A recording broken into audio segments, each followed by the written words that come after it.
الرحیم۔ انسان کی فطرت میں یہ بات رکھی گئی ہے کہ وہ کسی نہ کسی کو اپنا معبود ضرور مانتا ہے، کسی نہ کسی کی مقصد حیات بناتا ہے۔ اگر وہ اسلام اور اللہ کی ہدایت کو قبول نہ کرے تو یہ خلا کبھی خالی نہیں رہتا۔ پھر انسان دنیاوی نظریات، خواہشات اور جھوٹے فلسفوں کو اپنا بنا لیتا ہے۔ آج ہم دیکھتے ہیں کہ کچھ لوگ پیسہ اور دولت کو اپنا دین سمجھتے ہیں، کچھ لوگ شہرت اور طاقت کے پیچھے بھاگتے ہیں، اور کچھ انسان اپنی خواہشوں کو ہی معبود بنا لیتے ہیں۔ یہ سب کچھ خلا کو بھرنے کی کوشش ہے، مگر یہ خلا صرف اسلام سے ہی پر ہو سکتا ہے۔ اسلام اللہ کی طرف سے وہ کامل نظام ہے جو انسان کی عقل، دل اور زندگی کی تمام ضرورتوں کو پورا کرتا ہے۔ جو لوگ اسلام سے دور ہوتے ہیں وہ کبھی بھی مطمئن نہیں رہتے، چاہے دنیا بھر کی آسائشیں ان کے پاس ہوں۔ اصل میں جب انسان کے دل میں اسلام اور اللہ کی ہدایت کی روشنی موجود نہ رہے تو وہ خلا کبھی نہیں بھرتا۔ انسان فطری طور پر دین اور عبادت کا محتاج ہے۔ اگر وہ اسلام کو نہ مانے یا نہ اپنائے تو پھر اس خلا کو کوئی نہ کوئی نظریہ، باطل دین، دنیاوی اور خواہشات یا جھوٹے فلسفے سے بھرنے پڑتے ہیں۔ یہی وجہ ہے کہ آج بہت سارے لوگ کوئی سوشلسٹ، لبرل، سیکولر وغیرہ کو دین بنا لیتے ہیں۔ کچھ لوگ شہرت، دولت یا شہرت کو مقصد حیات بنا لیتے ہیں۔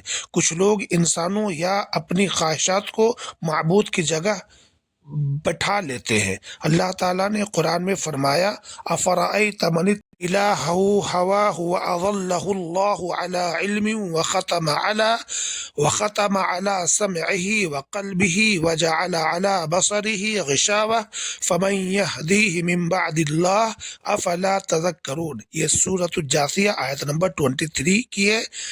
پھر کیا تو نے اس شخص کو دیکھا جس نے اپنا معبود اپنی خواہشوں کو بنا لیا اور اللہ نے اسے علم کے باوجود گمراہ کر دیا، اور اس کے کان اور اس کے دل پر مہر لگا دی اور اس کی آنکھ پر پردہ ڈال دیا، پھر اللہ کے بعد اسے کون ہدایت دے؟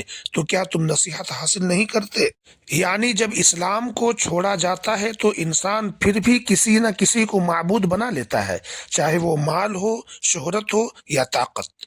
اس لیے ایک مسلمان کے لیے ضروری ہے کہ وہ اپنی اور دوسروں کی زندگی میں اسلام کی روشنی کو زندہ رکھیں تاکہ خلا اور اللہ کی ہدایت سے پورا کیا جائے، نہ کہ دنیا کے دھوکے سے۔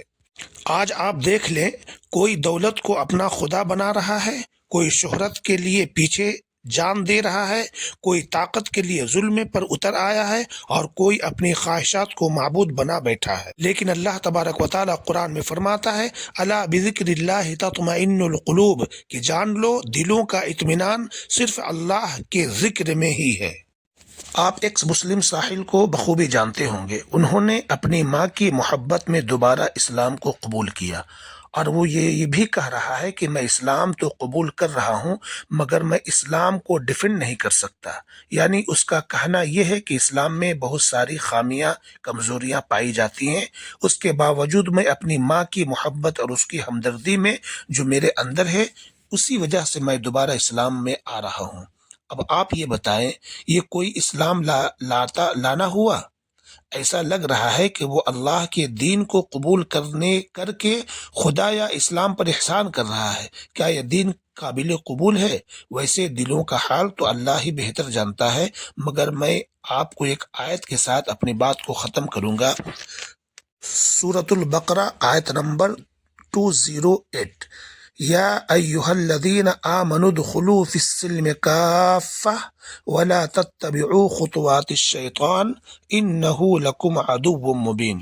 اے لوگو جو ایمان لائے ہو، اسلام میں پورے داخل ہو جاؤ اور شیطان کے قدموں کے پیچھے مت چلو، یقیناً وہ کھلا دشمن ہے تمہارا۔